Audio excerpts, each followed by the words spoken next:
So it was on my 30th birthday that I actually attempted to take my own life. And at that stage, I had 4 world records in my sport. I was running a pretty successful business, building ocean rowing boats. I was delivering talks on leadership. Everything was perfect. And I wasn't feeling perfect. And I couldn't understand why. Like, I had good friends. I've got a really secure family. And I just didn't know why I was feeling low. I didn't know. Take us to that moment. Take us to the lowest moment where you actually questioned taking your life.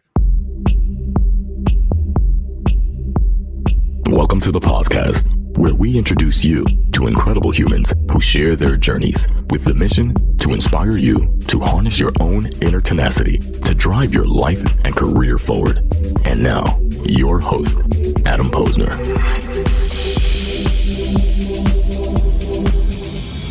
All right. Hey, everybody. Welcome back to the POZcast, where I bring in the best and the brightest from the world of business, marketing, and personal growth and endurance. Wait till we get to this one. So we can help you harness your own inner tenacity and drive your life and career forward, folks. My guest today on the POZcast is Angus Collins, the most successful ocean rower on the planet. Jeez. And a man whose life story reads like a movie script. Born on the island of Guam, raised between cultures, Angus has crossed some of the world's most dangerous oceans, shattered world records, and turned physical endurance into both art and therapy. He's rode the Indian, Atlantic, and Pacific, raced rickshaws across India, and trekked through the jungles where he once dined on banana spiders. I'm curious what those taste like. But behind the accolades is a man who faced his darkest battle, not at sea, but alone, on a boat, on the verge of ending his own life. This is some serious shit, people. We're going to get into it. Now, Angus is preparing for his most personal and grueling mission yet, to be the first person to row solo and unsupported around mainland Great Britain, 2,000 miles of punishing waters, all to raise over 250,000 pounds for James's Place, a charity that helps men in suicidal crisis. And he's not just rowing for a record. He's rowing for redemption, purpose, and to shine a spotlight on mental health, masculinity, and resilience. This is going to be real. Let's get to it. Angus Collins, welcome to the POZcast, man. I need you on my boat just to give me that positivity as I go around. Thank you. I love, and I rewrite the intros. Like you get the bios from the guests, and I'm like, people just read this. I'm going to rewrite this. Thank you, ChatGPT, for making. So, Angus, welcome to the show. I had the pleasure of experiencing Angus at Will Goddard's Welcome Conference back in September in Lincoln Center, and this dude blew me out of the water, literally and figuratively, in all different ways. So, listen, you go on a million shows. You've talked about the rowing stuff, but we're gonna dig into the mental health piece today. I think this was most critical to break down the stigma there. But I want to level set everybody here, and this is a question I ask every guest. If you don't mind me asking, Angus, what did your parents do for a living? They were scuba diving instructors. So kind of as a family, we're better on the water than we are on dry land. So yeah, parents were scuba diving instructors, which is why I was born in Guam. And then, yeah, my uncle was a professional sailor. Grandpa was a world champion sailor. So yeah, as a family, we're made on the water. Made on the water. So you were born with flippers on like a duck. You were probably in the water before you were walking. Oh, absolutely. Yeah. And I get land sick. I'm much better when I'm bobbing around, a couple of feet above the water, rowing or sailing. That's my happy place. Land sick. How old were you when you did your first kind of solo, like even went like on a little rowboat or a kayak by yourself? Do you remember that first time you were out on the water by yourself where your parents were like, boop, we're going to push you out there? Yeah. And actually, I'm not a natural and I didn't enjoy it. I can remember my first couple of times sailing. I'm based in the UK. So envisage you're going out sailing really excited, but then you look outside and it's hammering it down with rain. We hadn't seen the sun for 6 or 7 months. And so, yeah, I hated my first couple of times in the water, but then I realized that actually it's a really good way of exploring. And because my family were nautical, they would say, cool, here's a little boat, off you go. And I could just disappear for hours on end, and I absolutely loved it. And that's kind of my peaceful place. Do you remember even at that young age, out on the what was like if you're gonna put an age mark on it, like 6, 7, like when, like how old are you when you were out there? Do you remember the solitude and like the first time you were alone with your thoughts? Yeah, I can remember I was probably aged 7, 8. Yeah. Being on the water and being quite nervous and anxious, thinking this is kind of the first experience I've had on my own doing something that I'm kind of out of control of. But then realizing actually it's a beautiful place to be in, actually feeling comfortable being uncomfortable. It's such a massive lesson. It's such a young. And do you have kids? I do, yeah, two How old are kids, 9 and 7 from my partner's previous marriage, but I'm very much treating them like my own. And I've got the advantage being the stepdad that I can just be the naughty one that teaches them all the things that we shouldn't teach our kids, but they're going to learn at some stage. And I've actually just finished reading a book with my eldest called A Girl Who Rode an Ocean. So I'm slowly recruiting my eldest to jump in a rowing boat with me when she's 18. So have you pushed them out by themselves yet? Not quite yet. After I get my next expedition done, I'm going to start pushing them pretty hard. And one of them's very sporty, and I think she'll love it. But for me, you learn so much through sport, whether that's with a team or on your own, just being outdoors. It's such a great way to learn. And actually, the kids moved from a French school 18 months ago. In the French school, they don't do a lot of sport.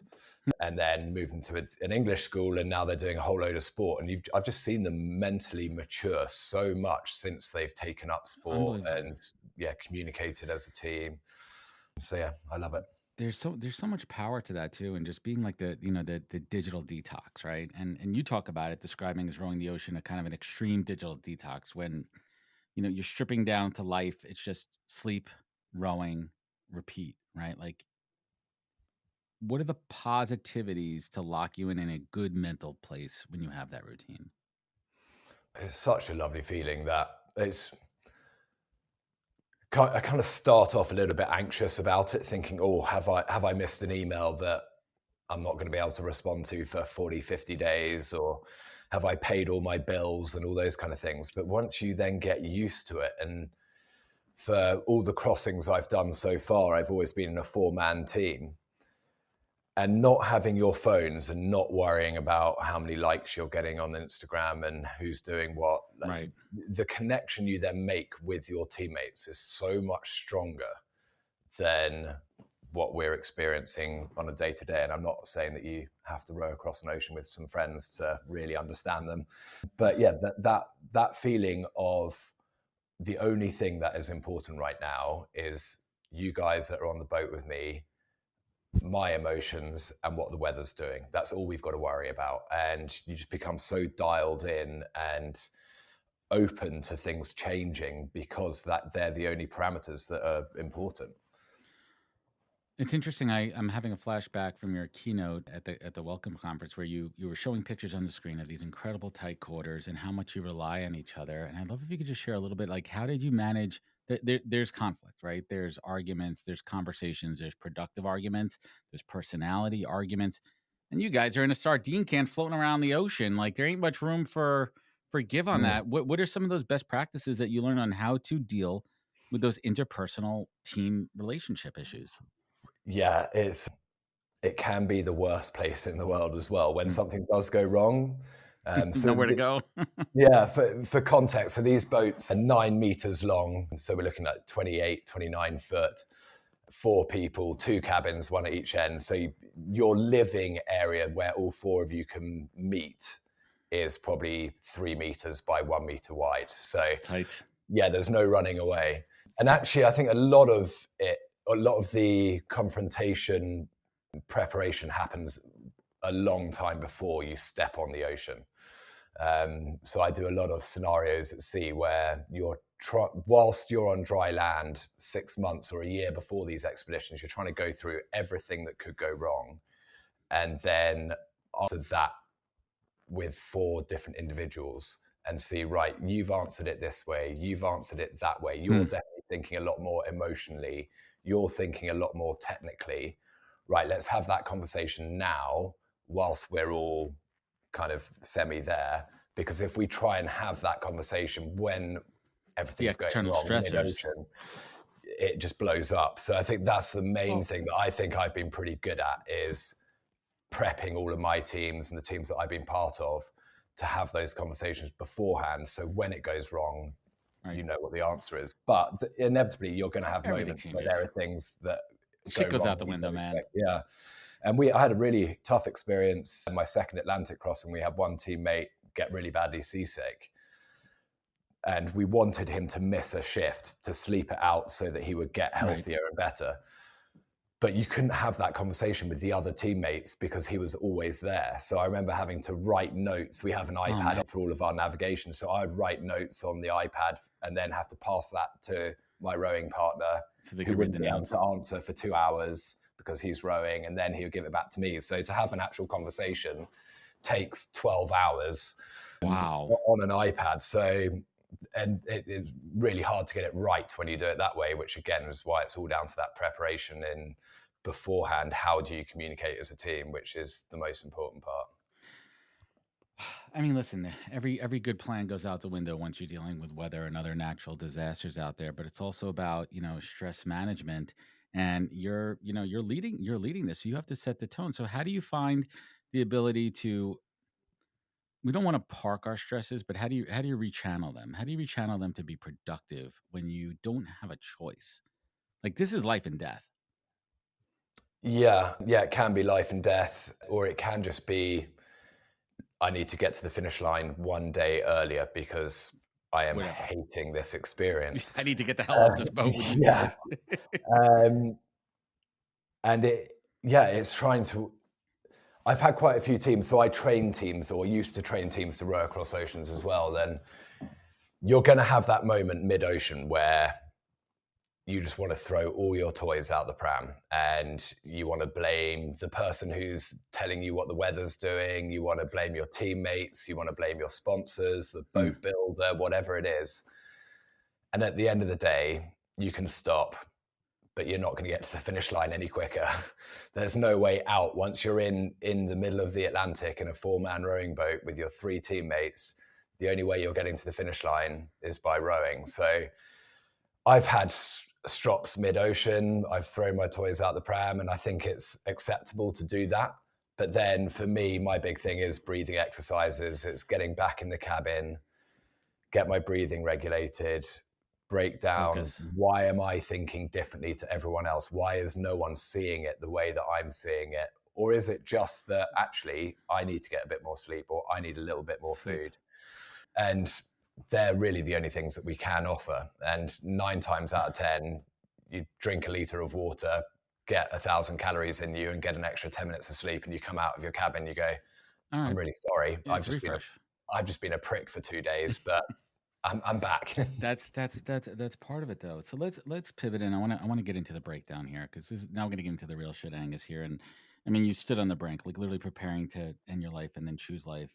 And keep the story straight here. What was that moment? What was that moment where was it cumulative? Was it a buildup? Let's take us through the breakdown, because I think there's so many lessons here for men to learn, the warning signs for themselves. Mm-hmm. And almost more important, well, equally as important is their friends, to look out for them, and not just saying, like, sometimes it's as simple as, hey, are you okay? And not taking yes for an answer. Yeah. What is it? So for me, and I'm still trying to work this out now, 5 years later, I think it was a gradual build up. And I think that was almost why I didn't really notice it as much, because it was slowly increasing. And I had kind of hit that stage.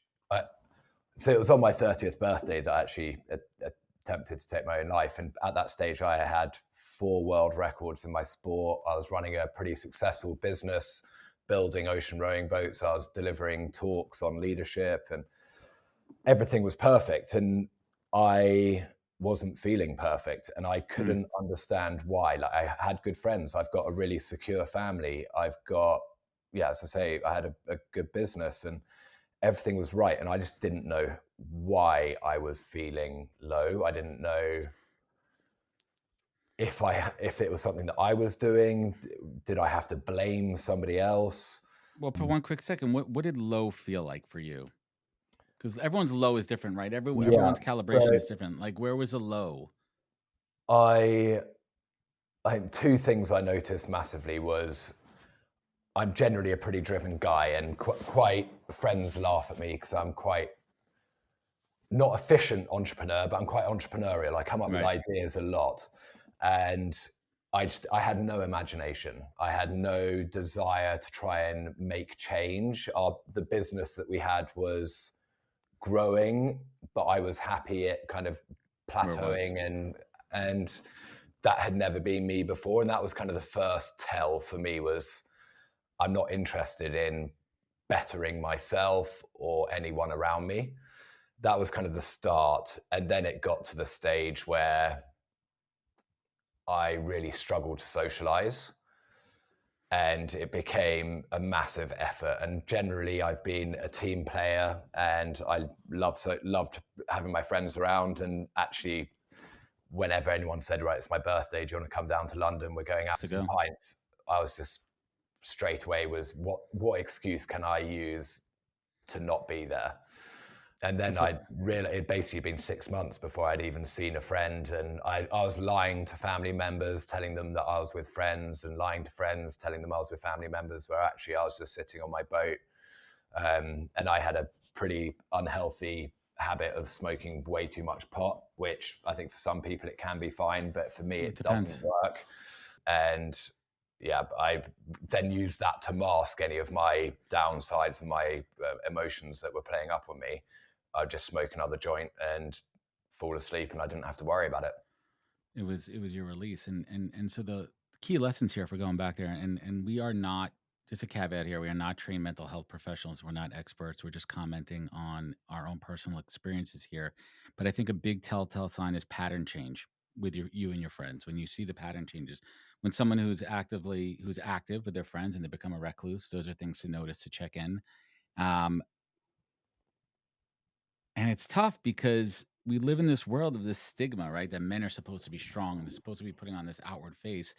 But I really, truly think that we're living in this more modern world now, where it is encouraged and socially acceptable to make that change and break down those stigmas of our parents and how you're supposed to be manly in that certain way. Did you have those friends that checked in on you? What happened then?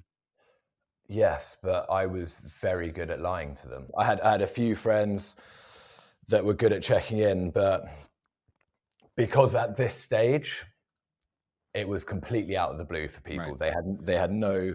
There was no signs for them to even think it, right? They weren't like, that wasn't top of mind for them. Maybe they're like, shit, he's in between races, he needs a little downtime, versus seeing this as an issue. Exactly. Whereas now, because I still have my ups and downs now, so when I do go quiet on my friends, they now know, cool, I'll give him a week, and if he doesn't respond within a week, I'm driving down and I'm going to find him. Whereas then it was very much like, okay, well, he's got a startup business, maybe he's busy with that, he's busy with expeditions, and that's why I think, like, it's one thing saying we need to have friends around us, it's another thing saying we need to be consistent with those friends for that exact reason. Because I've got friends that I haven't checked in on for 6 months, and you can't treat every friend exactly the same. No, but you have your closest friends. You have the ones that you know are going to count on. We all have. Most of us have. But take us to that moment. Take us to the lowest moment where you actually questioned taking your life. Yeah, I felt, because for like my family and my friends, because I've been considered the mentally strong one, because in these endurance challenges, we say that 80%. They would assume you are, right? This guy's a strong. Yeah. So, and yes, I am mentally strong in some aspects of my life, but other aspects, not so much. So I felt guilt was my big thing. I was like, if I go to my friends and tell them that I'm struggling, I would then be taking their support network away from them, because I'm the one that normally helps them. So, ooh, that's heavy, dude. That's some heavy shit right there, man. And same like, with, you're supposed to be the strong one. Now you need them to be the strong ones. So you felt guilty about that? Yeah, I felt guilt. Up. Yeah, I know that my mum was going through a divorce and she wants to be able to talk to me about that. Well, if I tell her what's going through my head, how can she then talk to me about what she needs my help for? And so I felt, I can remember it very vividly on that day, thinking the best way for not only me, but for my friends and my family, for them to not be affected by my depression, is for me to just not be here. And it made complete sense in my head, which, saying out loud now, you rationed it. Yeah. That's crazy, man. I mean, you said, quote, I feel guilty that I had depression. I mean, why do you think in particular high achieving men struggle with this guilt? Is it because what you said, because people expect you to be the one on point, the good one? Yeah. And another thought that was going through my head a lot at that time was I worked with a team. They rowed across the Atlantic and they only had 3 legs between the 4 of them, all ex-infantry guys and had their battles in Afghanistan. And I remember thinking, and I try and say this in the most positive way, but they have earned depression or PTSD. Like they've accrued it from their employment. Yeah, what they do. like it's almost to be expected. Right. So then I was like, I haven't earned this. Everything I have done is easy, and not easy, but is going to plan, and my life is good, and my friends are good, and everything is positive. So I haven't earned this. Therefore, the easiest way out of it is to not deal with it. Who saved you from the brink? It was actually cannabis. I smoked too much just before I had everything set up, ready to go. So went into paranoia. It led into you went down that rabbit hole. I actually just passed out, and I just woke up the next morning, actually Monday morning, ready for work, and there were clients that I was meant to be working with, and I could hear them walking past my boat, and I just snapped out of it and right, I've got to get back to work and I can't let anyone else down. And I refused to acknowledge what had happened. Wow. It was probably a couple of weeks. And then I went on to try and get some help, which was a disaster as well. What happened? Who'd you reach out to? And I know mental health systems are different in different countries and stuff, but who did you reach out to? Was it a professional? What was that? Yeah, professional. And I'm reluctant to say it, but I'm going to say it because it's important to be honest. But so in the UK, we have a free healthcare service called the NHS, and it's taxpayers' money. So anyone's got any problem, they can get help free of charge. And I rang up the NHS and explained that I'd had this suicidal period and I'm still struggling with, I think, depression. And I basically had that exact conversation with a psychiatrist that turned around and said, you've got a great family, you've got a good business, you've got good friends, you're traveling the world, you've got nothing to worry about. And I just remember bursting out into tears and hung up the phone, just thinking, that is exactly why I'm calling you. You didn't do shit for me. Yeah, I know all of these things, and that's actually what makes me feel guilty. And then I went silent. I didn't talk to anyone about it until I met Elsa, who's now my wife. She heard me doing a talk about resilience and building resilient teams, and she basically called bullshit. She said, I don't believe it, Angus. There's got to be something else as to why you're doing this. And she's got a high EQ. She read me and basically said, if we're going to carry on this relationship, you need to open up to your friends. You need to go and see a professional. And that's when it started getting better for me. Let's just talk about the power of a strong partner. Let's just talk about that for a moment. Let's just talk about having the people that are closest to you in your life being able to be as open as possible, and for them to see those warning signs and to not cover it up. And I think you talk about this, I call it emotional agility a little bit, because if I'm trying to help a friend, it doesn't make sense to come down all the way to their level. You have to stay a little bit above them so you could find a place to help them, right? Because if you come down, you're just sympathizing and empathizing with them, versus being a little bit higher and having that emotional agility where, yes, I can sympathize with you, but I'm also here to help and watch. And to have a partner like that who dude, I've been married for 15 years, been with my wife for 17 years. She calls me on my shit. Even now, I'm going through my own health stuff right now that I'm dealing with. She doesn't give me any wiggle room. And there's times when I'm like, no, give me a little wiggle room. I'm dealing with some stuff here. But then it's the accountability. And I think that is the key with any partner in accountability, to check in, to make sure you're doing what you need to do in a good way, because you're a team.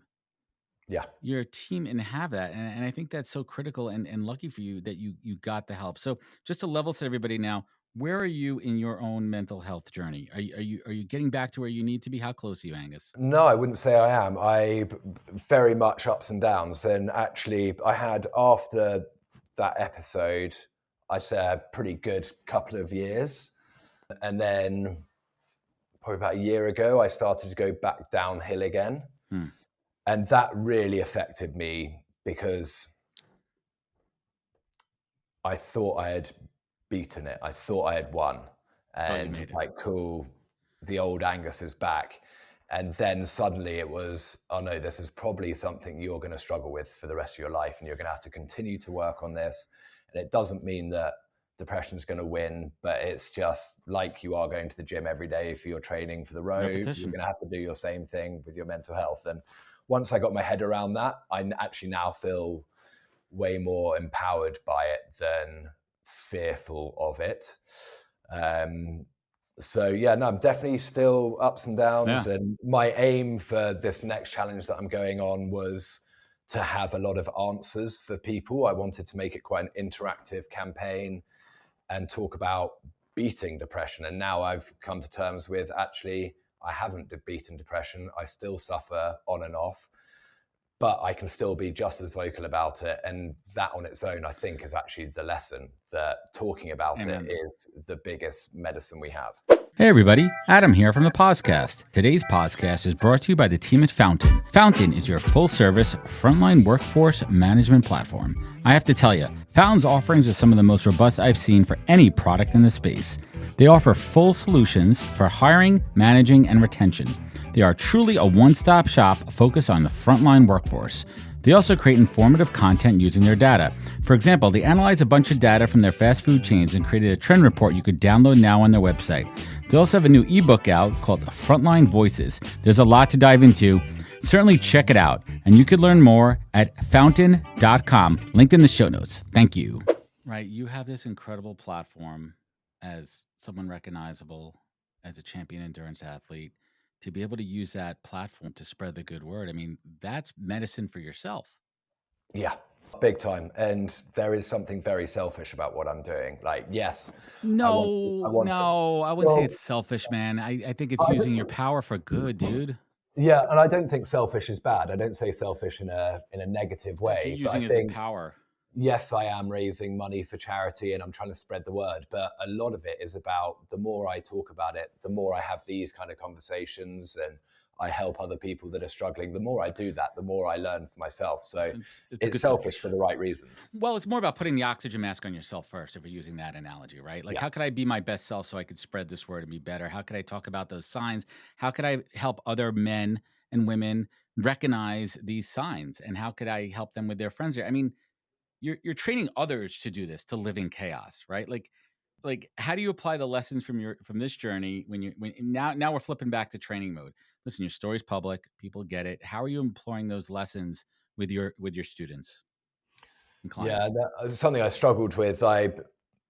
There's two kind of professional ways for me. I've got the ocean rowing coaching and then the mental health, and I try and completely separate those, because even though your mental health is very important, it's important to have good mental health for endurance challenges, I can't overlap those two areas. So I look at it more like, what resilience training can we be doing for the mental side for the rowers?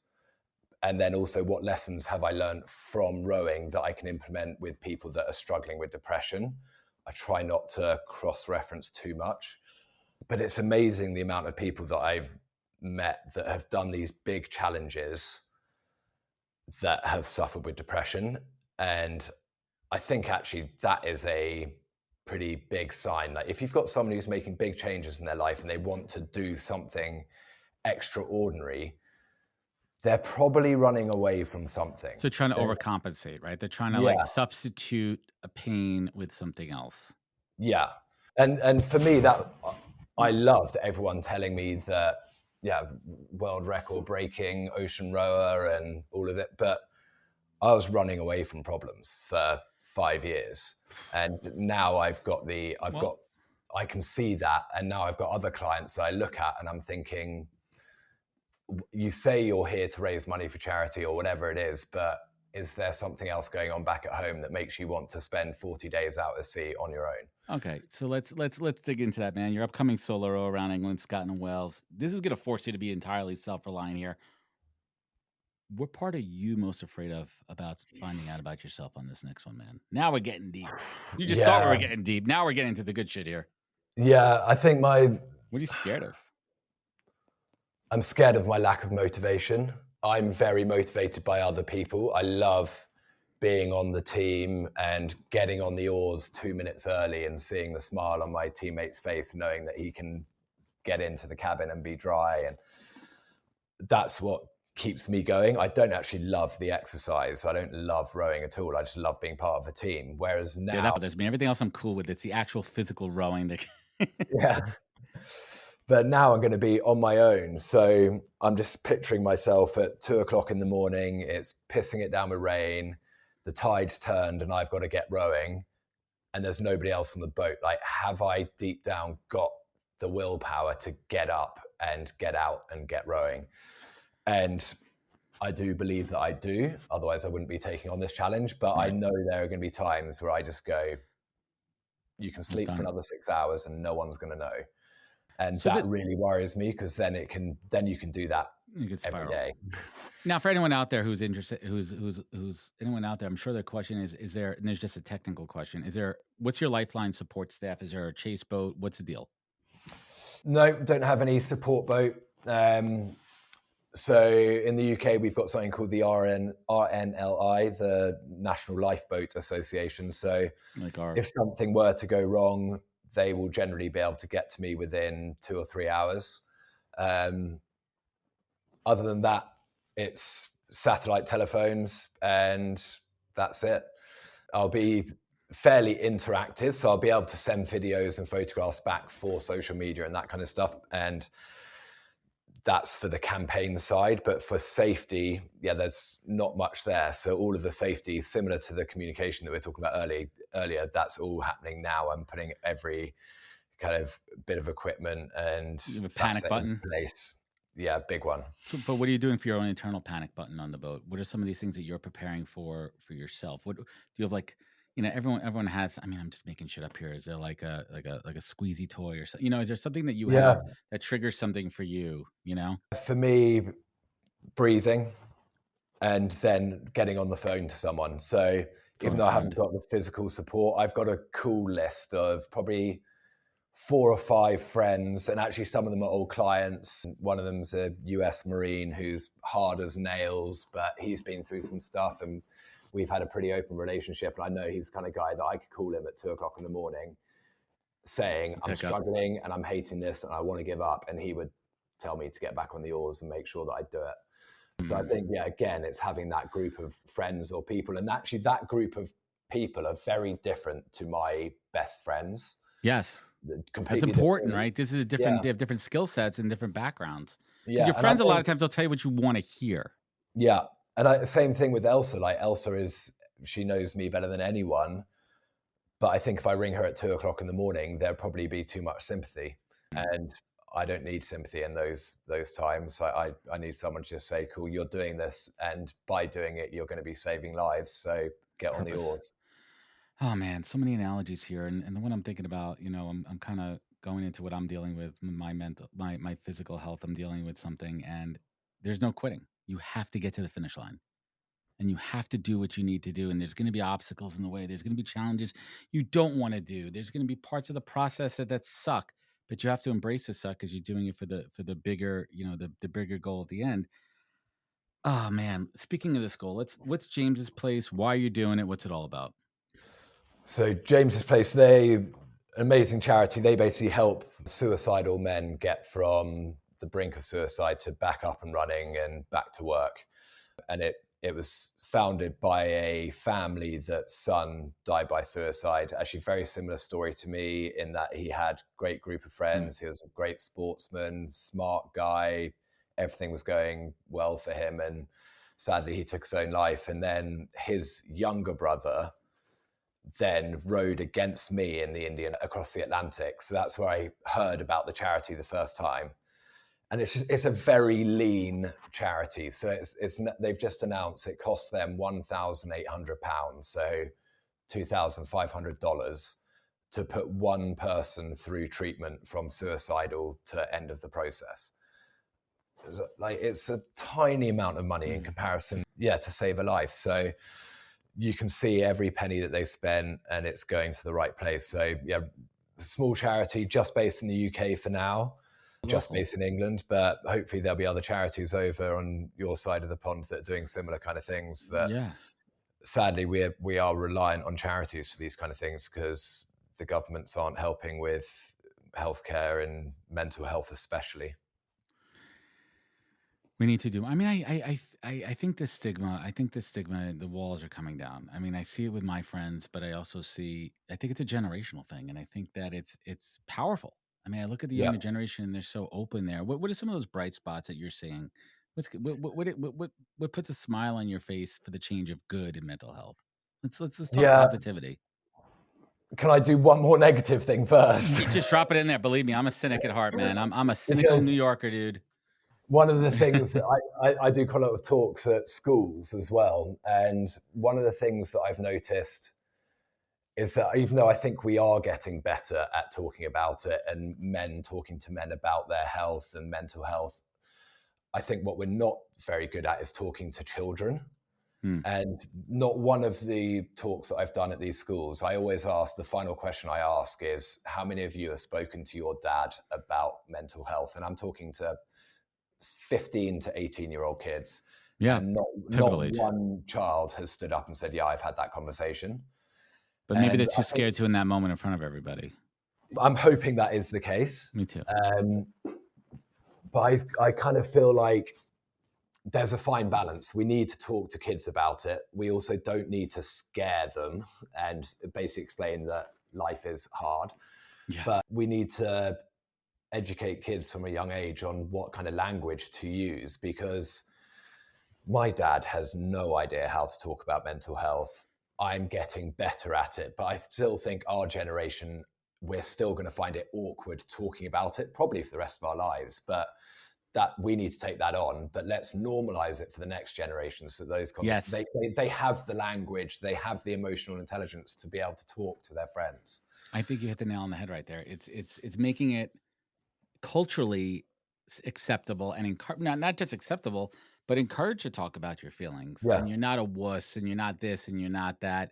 And it starts with the parents. I mean, I check in with my dad, but we're not getting too deep into it. And as a father of an almost 13-year-old girl and a 7-year-old boy who are going through their own adolescence and growing and dealing with the social constructs of school and relationships and all the other stuff that comes with the pressures of being a young kid these days, my wife and I take it very, very important to check in. Social online bullying, body shaming, all the crap that kids watch on YouTube and the brain rot that's out there, just being really mindful of a parent of how that affects them in their behavior and checking in with them. And not just how you're doing, but really checking in and listening and watching. And I'm not saying be a helicopter parent, Angus, but like keep an eye on what your kids are doing and how they're behaving, right? And just at least arm them with the right questions. Like the more that we ask those questions to our kids, the more likely they're going to ask those questions to their friends. So even if they don't want to answer those questions and don't know how to answer those questions, don't stop asking them, because it will get through. Right? Like setting an example. It starts at home. Kids imitate what they see at home. They imitate the behaviors. And listen, every household is different, but as parents, we have to take that responsibility. Mental health, it's such a different time and place from when we grew up. It's a different atmosphere. And I generally think the world is more open to it. I think that the stigmas are down. I think there's more resources out there, and we just have to lead by example and use platforms like yours and mine to spread the good word. And that's what we're here, and that's what we're doing all about. So let's bring it home. I got a couple of fun ones, and I got a couple of serious ones. So this is a good one. If and I rarely read questions directly, but if your boat had a name that captured your story, not just the road, but your entire journey, what would you call your boat right now? Middle of April 2025. Resilience, but that's such a cliche. There was a great book that I loved called Rise and Fall and Rise Again. It was a surfer called Mark Archipelago. But I like the idea, rise and fall and rise again. I feel like there's something there, but it doesn't roll off the tongue for a boat name. We got to work on that a little bit. But Yeah, I like the concept. You were in marketing, so there you go. I've given you the. I'm just gonna throw it into ChatGPT, dude. I'm not even gonna pretend. I'm gonna feed this whole episode in. We're gonna get you some good names. So when you're not out on the boat, on an adventure, what is keeping you up at night these days, Angus? What's going through your head?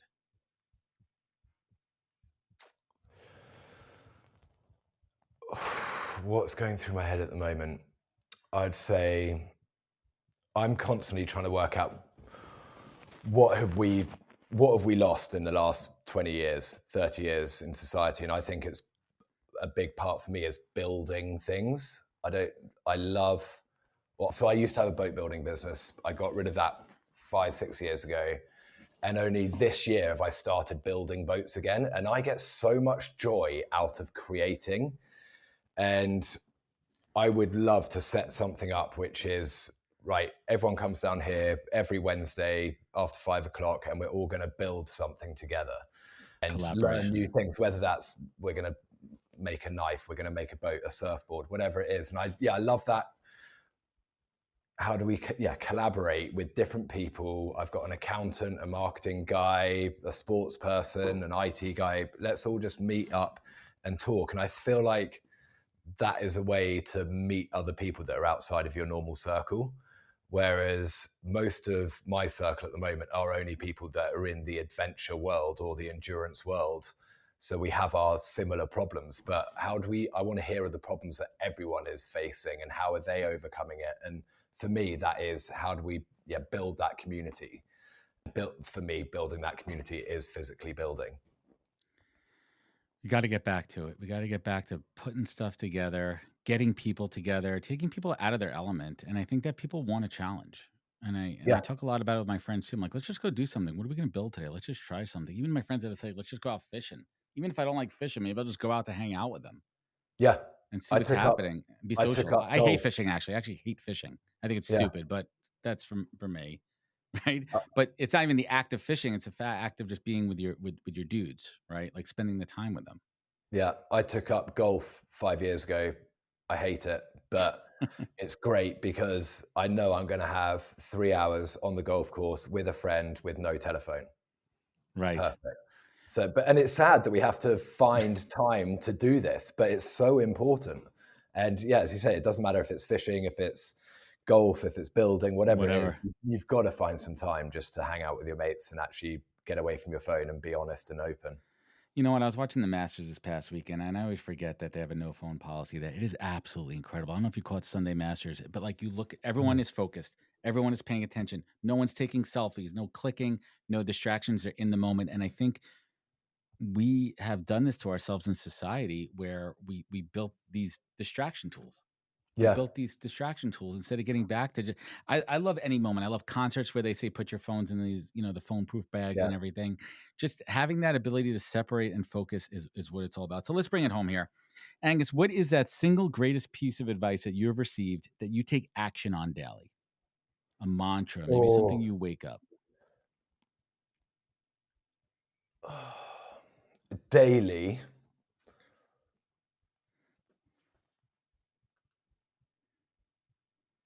I'm not succeeding in what my mantra is at the moment, I'll be honest. Well, what is it? Be consistently consistent.